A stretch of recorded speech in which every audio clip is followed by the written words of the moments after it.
সুদীপ বন্দ্যোপাধ্যায় লোকসভায় তৃণমূলের দলনেতা, ডেপুটি করা হয়েছে কাকলি ঘোষ দস্তিদারকে। লোকসভায় তৃণমূলের মুখ্য সচেতক থাকছেন কল্যাণ বন্দ্যোপাধ্যায়। এর পাশাপাশি রাজ্যসভায় নেতা থাকছেন ডেরেক ওব্রায়েন এবং ডেপুটি সাগরিকা ঘোষ। অভিষেক বন্দ্যোপাধ্যায়কে অভিনন্দন জানিয়েছেন তৃণমূল নেতা। এবারে কি দায়িত্বটা আরো অনেকটা বাড়লো, কারণ যেহেতু আপনারা সংখ্যায় বেড়েছেন বা একটা ইন্ডিয়া জোট সেটাকে সামনে এসেছে? আমি 34 সাংসদেরও দলনেতা ছিলাম লোকসভাতে, এটা 29। সুতরাং আমার কাছে এগুলো খুব বেশি সমস্যার কারণ হয় না। 4 বার বিধায়ক, 6 বার লোকসভা, 10 বার জেতা হয়ে গেল কলকাতা শহর থেকে।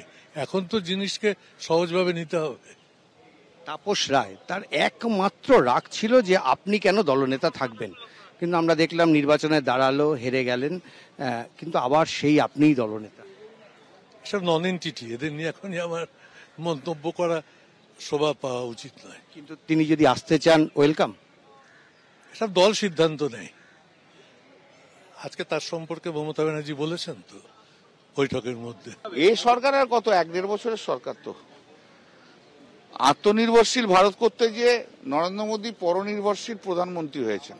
এবং এক দেশ এক ভোট থেকে বিভিন্ন যে ও সব গেল, ও যা কিছু ছিল, ও যে ডিক্টেটরশিপ চালাবে ভেবেছিল, ও যে প্রেসিডেন্সিয়াল মডেলে ভারতবর্ষ করবে বলেছে, ও তো বলেছিল সংবিধানই পাল্টে দেবো। কাল তো আবার সংবিধানকেই প্রণাম করছে।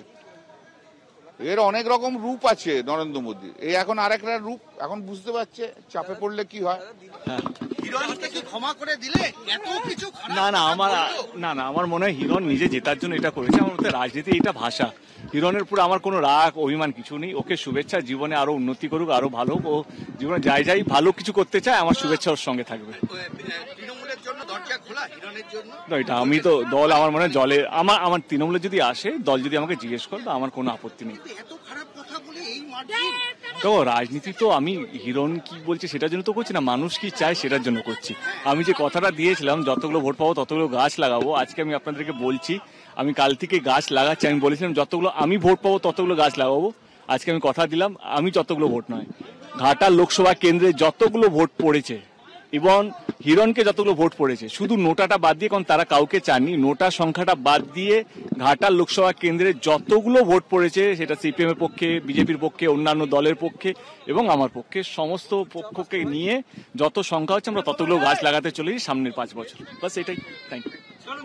লড়াইটা কি কঠিন ছিল অন্যবারের তুলনায়? হ্যাঁ ছিল। বিজেপি যে এত ভোট পাবে বুঝিনি তো, আর সিপিএম যে ভোট পাবে না এটাও বুঝিনি।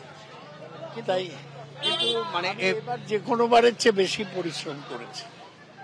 আপনাকে হারানো কঠিন, কারণ আপনি 365 দিন মানুষের পাশে থাকেন। তাতেও আমার আবার পরিশ্রম করতে হচ্ছে, তাহলে তো পরিশ্রম করতেই হতো না। কিন্তু বিজেপির ভোটটা, রাস্তায় নামলেন না প্রার্থী, কিন্তু দেখা গেল এত ভোট। এইটাই মজার ব্যাপার, কিছু না করে বিজেপি ভোট পেয়ে যাচ্ছে। আর 2-3 রকম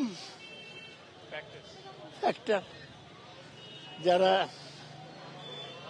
অবাঙালি হিন্দু তাদের একটা বিজেপির প্রতি প্রেফারেন্স আছে, যারা মাল্টি স্টোরির বাড়িতে থাকে তারা বিজেপিকে ভোট দেয়, এইসব।